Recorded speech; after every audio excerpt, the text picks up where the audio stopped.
So in compressed air energy storage system, one has to deal with this very high temperature at the exit.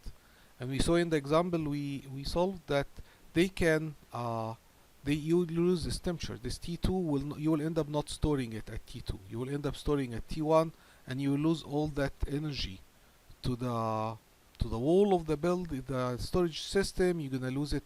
Hopefully, you can store some of it in those thermal storage beads and recover some of them when you are trying in the way out to the turbine.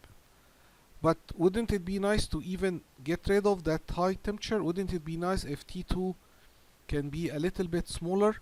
And I'm not talking about just getting it isentropically and getting it to T2S. I mean that's an improvement, of course. But isentropic work, surprisingly, is not the best way to compress the air from 1 bar to 100 bar. The best way, the one that will give you you spend the less work on it, is not isentropic. It is, what do you think?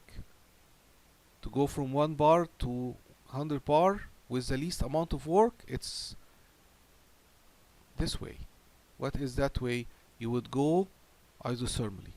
So isothermal work is gonna be the least amount of work, okay, that you would go in order to go from 1 bar to 100 bar. So one of you right now should look at this and would say this is impossible. We cannot do that.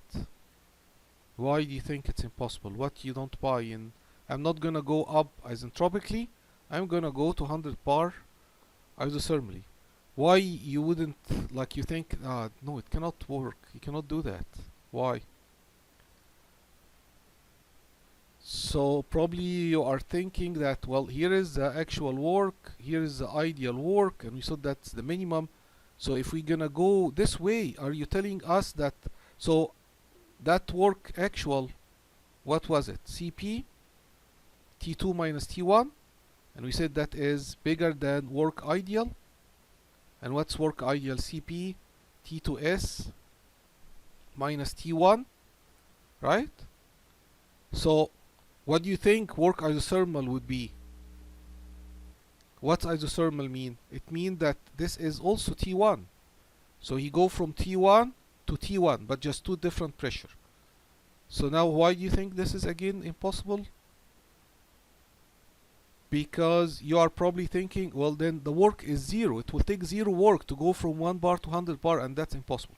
No, that is wrong. The work is not in this guy. Don't get me wrong. This is correct and this is correct.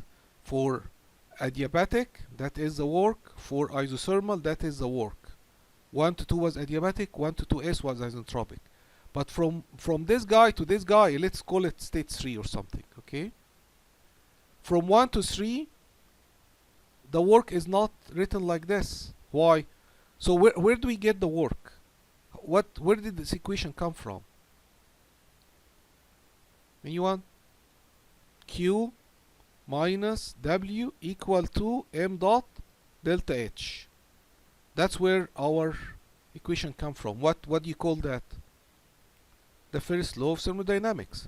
And it just happened that for adiabatic and isentropic, this is zero, okay? And that's why the work end up being M dot H2 minus H1 for both the adiabatic or the isentropic, because both of them don't have heat. But in case you go isothermal, the Q is not zero. Actually, there is tons of Q, meaning that in order to remain isothermal, how do you compress things isothermal? We know that when we compress, the air temperature will increase. So the way to do it isothermal is to cool a lot, okay, to the extent that the temperature does not change at all. And so the work will end up being equal to the Q that you're gonna spend to basically go from 1 to 2. Having said that, still the isothermal work from 1 to 2 is the least amount of work, okay? So it's not impossible theoretically. You can do it, right? But it's impossible, kind of impossible practically. Why it's impossible practically? Like, it's really hard to do isothermal. because in order to go from P1 to P2, whatever this number is, this is 1 bar, this 100 bar. In order to go this way isothermally, one need to compress very slowly, actually slower than the heat transfer, so that the Q can catch up. The Q, what unit is it? It's watt, right? That watt need to be faster than your compression. This way you can go that way. So, and also it's kind of impossible because like how could you cool and compress at the same time? So Andrew actually had an invention last year that went to the national competition for college inventors for how to do isothermal compression. But without going into detail in his own invention, the way to do isothermal is that you have to compress and cool, compress and cool. So what people do practically is they compress a little bit to this pressure and then they cool again to this temperature. And then they compress again a little bit to this pressure and then they cool. See how the cooling, I'm trying to make the cooling happening at constant pressure, right? So you do up like this and then you cool again and then you go up again. So what happened? Rather than going in one shot like this, we end up doing that. Okay? And we saw this before, and we know that when we were studying Brayton cycle, you guys had a homework problem, right? And that homework problem showed you that rather than going this, if you go this way, this two guys with an intercooler is way less than going this way. So building on this, if we just like do it tack tack tack tack tack tack tack tack tack, it will be as if you are going isothermal. But that require compression, cooling, compression, cooling, compression, cooling. So a lot of intercooler, and that's what you see in a system like this. So this is compressed air energy storage system, where they would, here's the big place, tank, big huge cave under or mine shaft or cavern underground that you will store in. And when you have extra energy that you don't know what to do with it coming from the grid, you put it in your motor run those compression. And each one of those guys, here is the low pressure compressor, take air, and then before it get too hot on you, intercooler, and then the next stage, and before it get too hot on you, intercooler, and then you go to next stage, and before it get too hot on you, intercooler, and you even cool over here so that you reduce the temperature, and then you end up sending it into the storage. Also, there is a benefit of cooling it so that you doesn't take that much storage volume, and you don't have to build a big tank underground. So now you have very high pressure sitting over here, but you lost the temperature to the wall, especially if it takes a lot of time, right?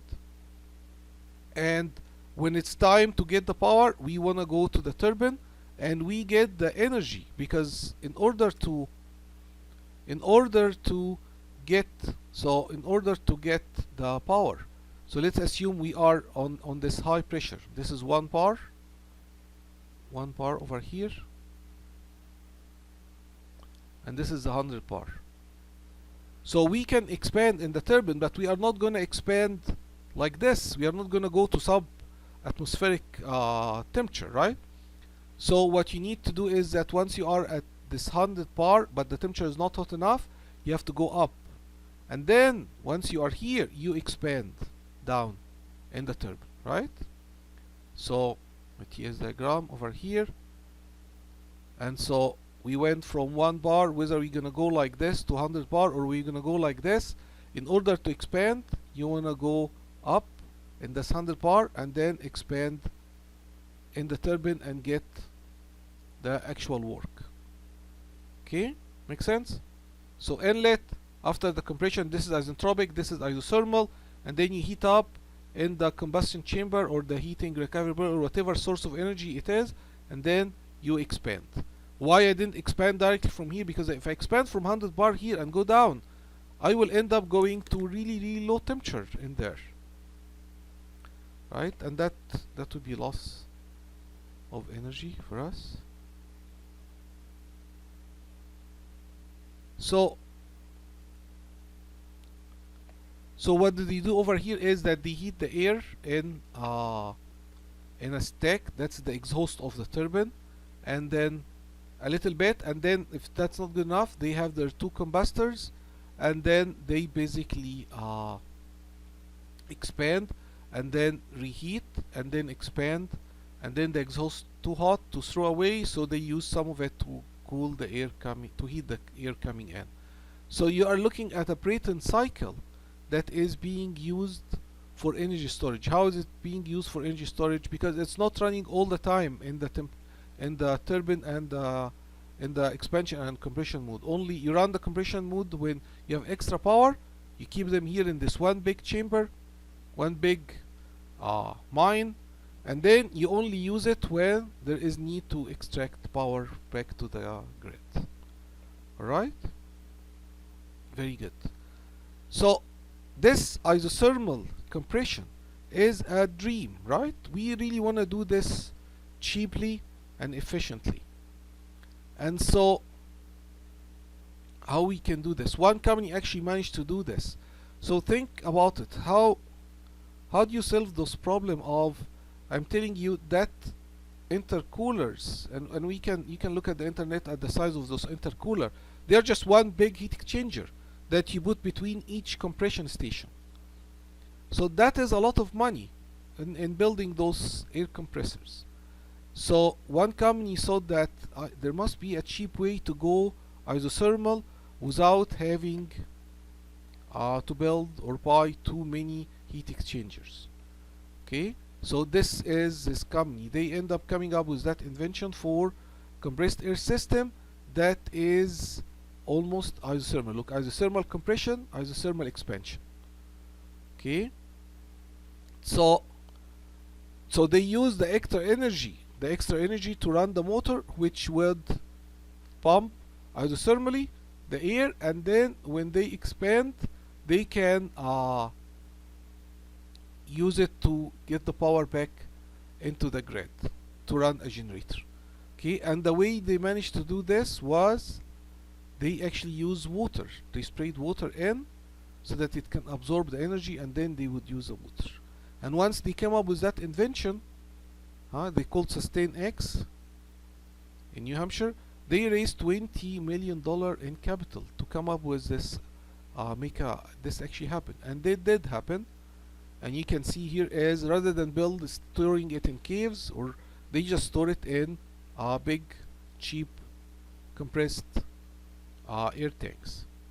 Okay, but the trick behind their company was how we can compress the air isothermally, right? And you can go Google them and find more about their storage facility. First, great scale isothermal compressed air energy storage. Alright, Sustain X. So other idea to store energy is, we talked about storing it as potential energy. We talked about storing it in enthalpy by basically compressed air system. We can also store it in kinetic energy. Okay, so this picture came from a very old textbook that I have in energy storage. The author is dead now. He was a professor in Wisconsin. He's an expert on power plant. And so here's like a concept. There was like a sketch of, in that book, about here's a concept for storing energy in those huge flywheel that are in vacuum. So then when they run, they don't have air drag, right? And on magnetic bearing, so they are not touching anything, and you can basically let them rotate forever, and when you need the energy from them, you basically let them work against a magnetic field that will slow them down, but you get energy from them. So here is the concept, but then NASA built a prototype, and then, so that would probably be expensive, you know, and not really practical. But then a company ended up building an actual practical model, a 25 flywheel system,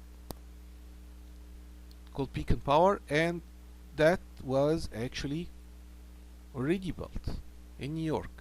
So here is a storage facility where they depend on those 200 flywheel. The facility include 200 flywheel. Okay, and so they can store energy in it, and it's usually useful for also like interruption in wind, for example, like small interruption. Something like this would be very convenient to damp any energy fluctuation.